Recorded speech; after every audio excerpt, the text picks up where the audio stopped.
fuiste a Motomami. Claro, hombre. Gestor que yo hablé contigo. Flipé en colores. Gestor Ya hablé cultural contigo. en Motomami. Flipé en De colores. Rosalía. ¿Qué te ¿Cómo fue? ¿Qué tal? Me pareció, mira, yo gracias a mi pareja es más joven que yo Sí. y está metido en otros rollos musicales, también es del mundo de la ópera, pero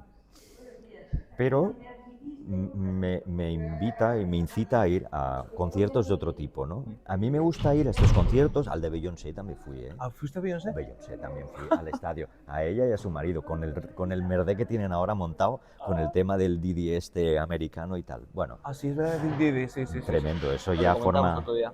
eso forma parte del salseo.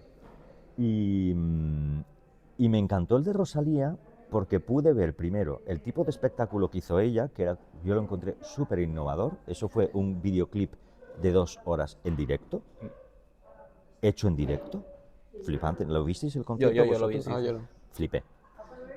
Las pantallas, estaba pasando en directo el videoclip. Y después observar la relación que tenía ella con el público. Sí. Eso fue lo que más me interesó La también. bidireccionalidad, ¿no? Total, o sea, Cómo involucraba.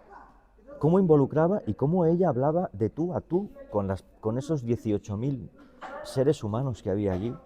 Hablaba de tú a tú, Sí. ¿sabes? Me imagino que en cada concierto haría No, algo... claro, en mi concierto también subió gente. ¿A qué concierto fuiste? Al de Barcelona, Al de Barcelona. del Palau Sant Jordi. ¿Subiste gente al...? No, subió ¿Cómo que Rosalía. subí? Rosalía subió. Rosalía subía gente Subía al escenario. gente al escenario. Toma ya. Sí, Sí que es lo... y bailaban con ella. Bueno, claro, Está- esto es un tipo de contacto que has de tomar un riesgo también. A ver, Sí. una personalidad como Rosalía se arriesga, hoy en día, tal como está el patio, se arriesga a que suba a alguien y se le vaya un poco la pinza, Claro. Sí. ¿vale? Mira, Entonces, pero sí. tú, John Lennon y cosas así que han pasado en el pasado. bueno, Y el fenómeno fan te puede llegar lejos. entonces tú tienes que asumir la responsabilidad de eso, ¿no? Y ya está. Pero una vez decides que, pues como el Papa Francisco, que decidió, pues cuando entró en el papado, quitarse temas de seguridad, aunque Sí. supongo que también lo tenían controlado desde otro punto de vista, pero que él tiene un approach más directo con el público, ¿no? Sí. Son grandes nombres que, bueno, Sí. asumen su riesgo en este sentido, pero que tiene su contrapartida también. O sea, y lo estamos comentando, lo que es increíble, es flipante cómo conseguía transmitir, comunicar con el público. Te sentías como si fuera tu colega, o sea, como te estaba comentando a ti cosas. Claro. ¿Qué te parece esta canción? Ahora, por ejemplo, en unos conciertos, yo no fui, pero Ramón, el presidente de Azcoro, Sí. fue a uno de los de Madrid en el que presentó Despechá. O sea, Despechá, la canción de Sí. tal, no la había sacado todavía y quería saber, bueno, jugó con el rollo de que la gente le grabara y lo subiera, etcétera, todo el... Pero luego preguntando, ¿no? ¿Qué os ha parecido? Darme el feedback, aplaudir más o menos, o sea, jugando con todo eso de ¿qué te parece esta canción? Eso es funding, se llama. Funding. Funding, sí. Es como trabajar con los fans para... Sí, que te digan esto no, esto sí, Sí, esto sí, muy bien, ¿no? sí. Joder. Que hoy en día los proyectos está... Es dejar el ego a un lado totalmente, Sí. ¿no? De decir, dime, cuéntame. Es una colega tuya. Sí. Oye, ¿y Beyoncé? Que yo no he ido, ¿eh? Beyoncé. Me gustó, un concierto de otras características, mucho más monumental. Era el Estadio Olímpico, 80.000 personas.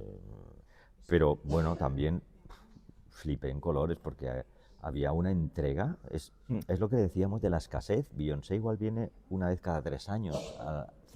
En España vino a Barcelona. Había gente que cogió trenes y aviones para ir al concierto de Beyoncé. Joder. Yo creo que mis amigas de mi pareja fueron a... Entonces tienes que entender con lo que están trabajando ellos. ¿Por qué no hacen un concierto en Barcelona y en Madrid? No les interesa. Por un tema de costes y por un tema de crear expectativas también, de cara al futuro. O sea, cuando Beyoncé vuelva, haga donde haga el concierto, va a fulminarse en horas. Saben que esa inversión es segura. Bueno, ahora con todo lo que ha pasado no lo sé. Habría que ver qué resultados tiene a nivel de reputación todo lo que ha pasado, ¿no? Pero trabajan con la escasez. Con la escasez. Es un valor muy interesante. Lo mismo, por ejemplo, en la Scala de Milán. Todas las funciones nuestras o las de Turandot con la Netrebko que había, casi todo era sold out. Precios, precios máximo 250 euros, ¿vale? Visibilidad bastante mala, es un teatro que tiene una visibilidad muy mala, yo me sorprendí, porque incluso en el palco, yo siempre tenía entradas en el palco este donde se pone el presidente de la República, y el primer día que me dan una entrada, digo, yo emocionado, voy al palco del presidente de la República a ver la ópera. Y me sentaron en un lateral y me encuentro una cortina así, delante de mis narices. Yo dije, perdona, o sea, estoy centrado en el escenario y tengo una cortina así, pero en el resto del teatro son un tipo de palcos que no favorecen mucho la visibilidad. Pese a eso, sold out. Y el director de la Scala, el Dominic Meyer, que un día estábamos tomando algo y se sentó a mi lado, y le pregunté, ¿no? ¿Y por qué, si tienes tanto sold out, no haces alguna función más? Dice, porque yo prefiero llenar 7 funciones que no que me queden a la mitad 10. Claro. Calidad antes si hay gente que se queda fuera, mejor. Harán un esfuerzo mayor por volver. La expectativa.